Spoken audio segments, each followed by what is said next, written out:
بسم اللہ الرحمن الرحیم۔ السلام علیکم۔ غدار اور مکار کوفیوں نے مسلم بن عقیل علیہ السلام کو متواتر خطوط بھیجے اور ایک دن میں 600 خطوط بھیجے۔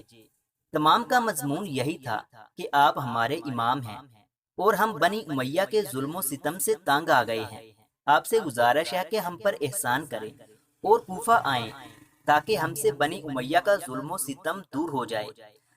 حضرت علیہ السلام ہمیشہ کوفہ روانگی کی تاخیر کرتے رہے، حتیٰ کہ بقول بعض مورخین 12,000 کے قریب تعداد پہنچ گئی۔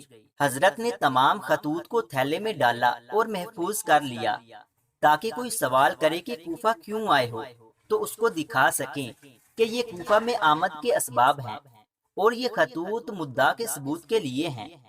بہر صورت جب ان غداروں کا اظہار بڑھا اور حد سے تجاوز کرنے لگا تو ارباب وفا کے قبلہ امام علیہ السلام نے جناب مسلم علیہ السلام کو بلایا اور فرمایا، اے چچا زاد، اس راہ میں اس قدر ہمت کو بلند رکھو کہ شہادت کو واضح دیکھو۔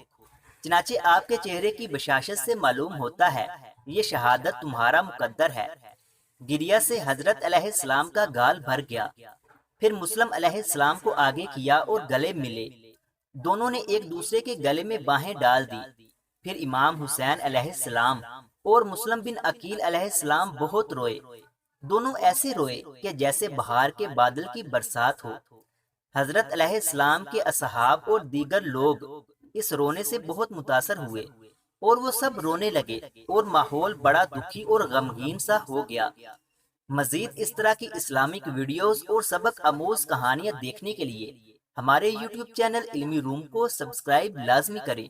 ملتے ہیں اگلی ویڈیو میں، تب تک کے لیے اللہ حافظ۔